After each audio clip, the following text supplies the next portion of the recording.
So in this video, we're gonna talk about why you push harder when your partner shuts down in communication. We're gonna talk about actually what happens inside of you the moment your partner goes quiet. So you're in the middle of a conversation, it slows down. Their answers get shorter, their contact fades, they begin to close down, their energy drops. And while this happens in them, something changes inside of you the moment this takes place. See, inside of you, your thoughts might begin to speed up. Your chest tightens, your stomach sinks a little, you feel this sudden need to fix a conversation right now. You need answers, you need clarity, you need the distance to stop growing. And the longer the silence lasts, the stronger the urge becomes. It almost feels like a physical engagement, like your nervous system is saying, hey, do something. Like, you need to fix this. Don't let this moment slip away. And if you've experienced this pattern more than once, you recognize that feeling fast because you felt where silence leads before. And it's in that moment, your mind doesn't get quiet, it gets loud.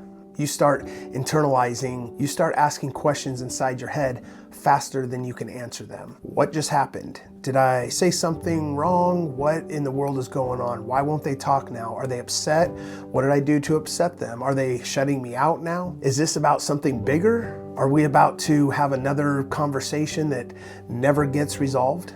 These are the questions that begin immediately coming into your mind when you're experiencing silence from your partner. See, silence creates a vacuum, and your brain will automatically rush to fill it. And the longer the silence lasts, the heavier the moment feels. You can feel that emotional distance growing in real time. And see, distance feels dangerous. It feels insecure.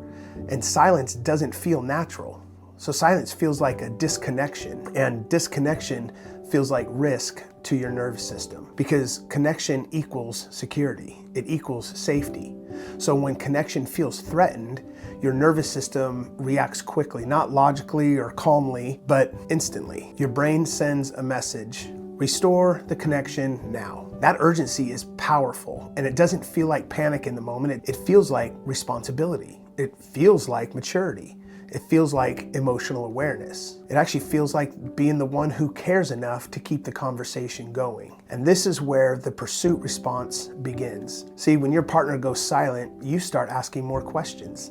You repeat what you meant, or you try to get the conversation moving again. You don't feel aggressive, you feel maybe determined. You feel like you're trying to prevent the relationship from drifting into a further distance. From your perspective, you're probably doing the healthy thing. Healthy couples talk. Healthy couples resolve conflict. This is what it looks like. Healthy couples don't ignore problems. So pushing feels right in the moment. It feels responsible. It feels like the mature thing to do. Your urgency might even feel like love. You're trying to reconnect. You're trying to understand. You're trying to repair the relationship. You don't want distance, and that's actually a good desire. You don't want unresolved conflict. You don't want emotional disconnection. Those are all good things. You want the relationship to feel secure again. And urgency feels like the fastest way to get there. So you push, maybe even because you care. But something confusing happens. The more you push, the quieter they become. And the quieter they become, the more urgent you feel. So you push harder. Your tone begins to change, your volume probably goes up, your emotions begin to rise, and suddenly the conversation feels intense. Not because you planned it out, but because you're reacting to the distance. And now the emotional temperature in the room is really rising quickly. And underneath the pursuit of the response is actually fear. Fear of being dismissed, fear of being ignored, fear of being emotionally alone in the relationship. And fear creates urgency. So your nervous system believes, man, if I don't fix this now, this is going to get worse. So your brain pushes for resolution now, not later, not tomorrow, but now. Because urgency feels more secure than uncertainty. And over time, this pattern becomes exhausting.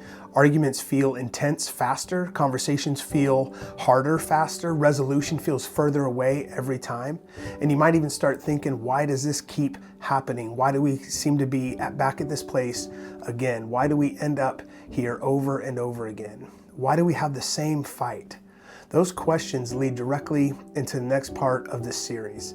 Because here's what you may have never realized before. Once this reaction starts showing up in arguments, conversations don't just get harder, they actually start following a pattern, start following a script, a predictable emotional script that repeats again and again. Different topic, same ending. And once you see this script, everything will finally click. And that's what we're talking about next. So hey, if this is helpful, like it, share it, stick around for more. We're just getting started.